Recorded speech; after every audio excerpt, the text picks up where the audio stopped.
సాధ్యమైంది. ఆదర్శప్రాయుడు.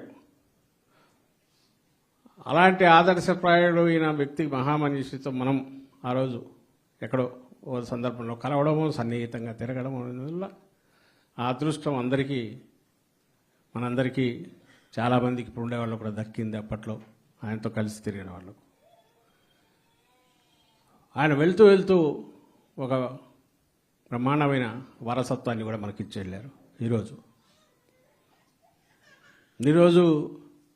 రాజశేఖర రెడ్డి గారు తర్వాత ఆయన వారసుడుగా జగన్మోహన్ రెడ్డి గారు కేవలం కుటుంబం కొడుకుగా కాకుండా ఆయన ఆశయాలను మరింత మెరుగ్గా అమలు చేయాలని ఏదైతే తపన పడుతున్నారో ఆ వారసత్వం ఒక సహజమైన దీనిగా తీసుకొని దాన్ని ఓ పార్టీ రూపంలో మనందరికీ ఇవ్వడం ద్వారా ఈ పార్టీలో వైఎస్ఆర్ కాంగ్రెస్ పార్టీలో మనం అందరం భాగస్వాములం, ఈ కుటుంబంలో భాగస్వాములం కావడం ద్వారా వైఎస్ఆర్ కుటుంబం కోట్లాది మందితో కూడిన కుటుంబం అది ఎక్కడా చెక్కు చెదరలేదు, అలాగే ఉంది.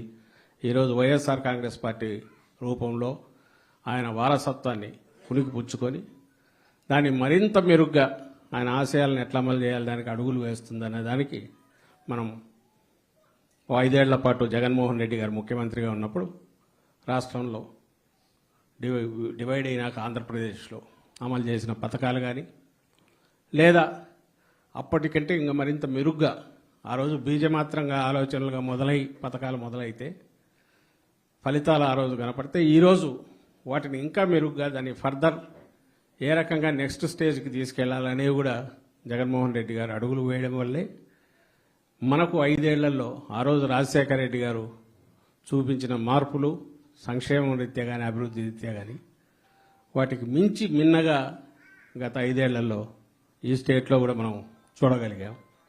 నేమ్ ఎనీథింగ్ మనం ఏం చెప్పాల్సిన అవసరం లేదు. ప్రతి దాంట్లో మనకంటే ఆ ఫలాలు అందుకున్న కోట్లాది కుటుంబాలు అక్కడ తెలుస్తుంది. వాళ్ళు ఈరోజు కూడా ఆ వారసత్వం కంటిన్యూ అవుతోంది కాబట్టి